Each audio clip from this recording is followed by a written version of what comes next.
현빈, 손예진 주연의 드라마 사랑의 불시착이 극 초반부터 인기몰이를 하고 있는데요. 사실 로코 강자이자 비주얼 뿜뿜인 두 배우의 만남은 이미 캐스팅 때부터 흥행을 예약해놓은 거나 다름없던 거였죠. 그리고 그 둘이 만들어낸 드라마는 역시 명불허전입니다. 비주얼 최강 두 배우의 달달 심쿵한 스토리에 주말 밤이 어떻게 순삭됐는지조차 모를 지경인데요. 그런데 이 드라마 마냥 달달하게 볼 수만은 없습니다. 남한 재벌 상속녀와 북한군 장교 간의 사랑 이야기라는 생소한 설정 때문인데요.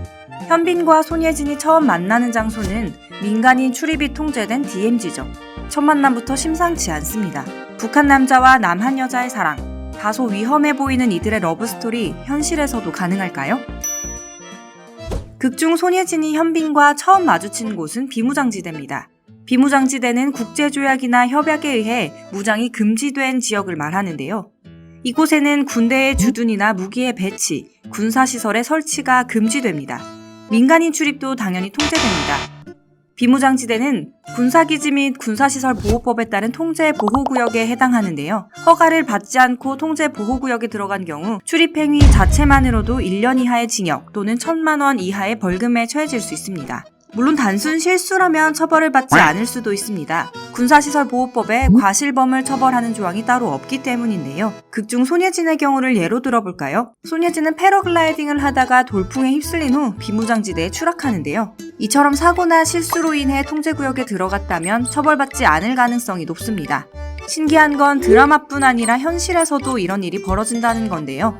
지난해 서부전선 민통선 지역에 들어간 60대 남성 A씨 등 3명이 군에 붙잡히는 일이 있었습니다. 이들은 당시 조사에서 알밤채 험 마을로 가던 중 실수로 길을 잘못 들었다고 설명했고 군은 이들에게 범죄의 혐의점이 없다고 판단했습니다. 손예진은 또 추격하는 북한군을 따돌리려다 북한 마을로 숨어들죠. 완전히 월북을 한 셈인데요. 이처럼 북한으로 잠입하거나 반대로 탈출하는 행위는 국가보안법에 저촉됩니다. 국가보안법은 반국가 단체의 지배하에 있는 지역으로부터 잠입하거나 그 지역으로 탈출한 자는 10년 이하의 징역에 처한다고 명시하고 있는데요. 여기서 말하는 반국가 단체가 바로 북한입니다. 다만 모든 미리폭 행위가 국가보안법으로 처벌받는 건 아닙니다. 국가보안법상 잠입 탈출죄가 성립하려면 국가의 안전이나 자유민주적 기본 질서를 위태롭게 하려는 목적이 있어야 합니다. 쉽게 말해 국가나 기본적인 사회 질서를 해하려는 의도가 있어야 한다는 건데요. 극중 손예진처럼 추격을 피해 도망치던 중 길을 잃어 북한 지역으로 들어갔다면 국가보안법 위반에 해당하지 않습니다. 그런데 만약 한국으로 돌아온 후 손예진이 현빈을 잊지 못하고 다시 북한에 간다면 어떻게 될까요? 고의로 월북한 경우니까 처벌을 받게 될까요? 이때도 국가의 안전을 해치려는 목적은 없기 때문에 국가보안법을 적용하기는 어렵습니다. 다만 남한 주민이 북한을 방문하거나 북한 주민을 만나려면 남북교류협력에 관한 법률에 따라 통일부 장관의 방문 승인을 받고 신고해야 하는데요.